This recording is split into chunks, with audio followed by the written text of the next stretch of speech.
Salut à tous, dans cette vidéo je vais vous montrer comment importer des assets de Unreal Engine totalement gratuitement et simplement sur un projet déjà existant.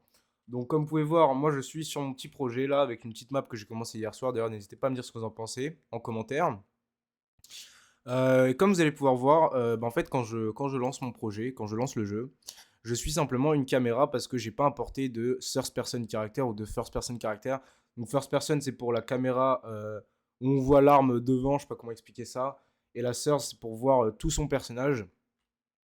Donc nous ce qui nous intéressait c'est le third. Donc ça change pas entre third et first. Excusez-moi les gars si je le dis mal, je suis pas anglais, voilà. Donc voilà. Donc sans plus attendre, c'est parti. Donc là, pour commencer, vous allez simplement importer un player start sur votre carte. Donc c'est ce qui va aider pour les collisions et pour définir l'endroit de spawn du joueur quand le jeu se lance. Donc moi j'en ai un juste ici, mais si vous n'en avez pas, vous cliquez sur le petit plus en haut à gauche et vous tapez player, plus loin, start. Vous prenez, vous glissez à l'endroit où vous voulez que le joueur spawn pour la première fois.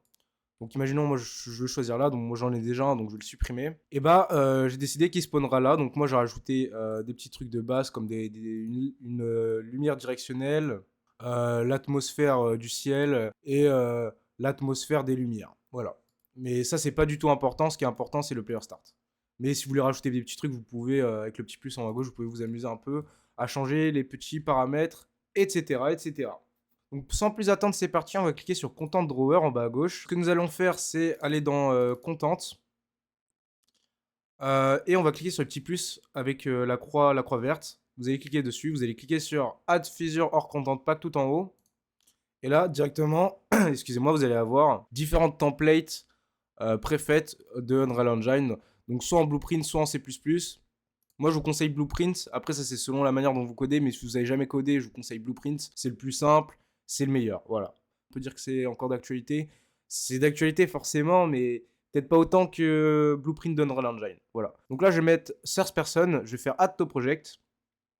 Il y aura un petit chargement. Vous pouvez fermer cette petite page. Vous pouvez fermer celle-là aussi. Vous retournez dans Content Drawer. Et là, normalement, vous allez avoir un nouveau dossier qui va s'appeler Source Person. Vous double-cliquez dessus. Vous êtes dans Blueprint. Et là, vous allez avoir deux choses. Donc, pour commencer, on va cliquer sur Source Person, donc le BP Source Person. On va aller dans Mesh. Et Skeletal Mesh Asset. Vous allez choisir le personnage que vous voulez, donc l'apparence que vous voulez qu'il aille. Qu'il ait, tout simplement. Excusez-moi. Moi, je vais prendre SKM Mani parce que c'est mon préféré. Je suis pas très fan de l'autre, la Queen. Là. Je suis pas très fan, je préfère Mani en personnage de base, bien sûr. Donc, il y aura le squelette et le physique du personnage. Voilà. On clique sur Compile, sauvegarder. On peut fermer.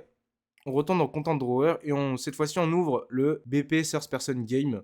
Donc ça, c'est tout ce qui va être les back-end du personnage, on va dire. Voilà, je sais pas si on peut dire ça comme ça. On va se retrouver directement dans Default Point Class et vous allez cliquer dessus et vous allez mettre BP-8 Source Person Character. Normalement, vous allez le retrouver juste ici. S'il n'y a pas écrit Source Person Character, c'est que vous avez certainement dû prendre le First Person Character. Donc vous cliquez dessus, donc sur Thirds ou First. Donc pour ma part, c'est Thirds. Je clique sur Compile, j'enregistre, je ferme la page. Directement, ce que je vais faire ensuite, c'est donc là, nous avons fait la base. Et maintenant, il ne reste plus que l'étape finale. Allez dans Edit, Projet Settings. Vous allez dans les paramètres de votre projet. Et tout en haut à gauche, vous cliquez sur Map et Mode.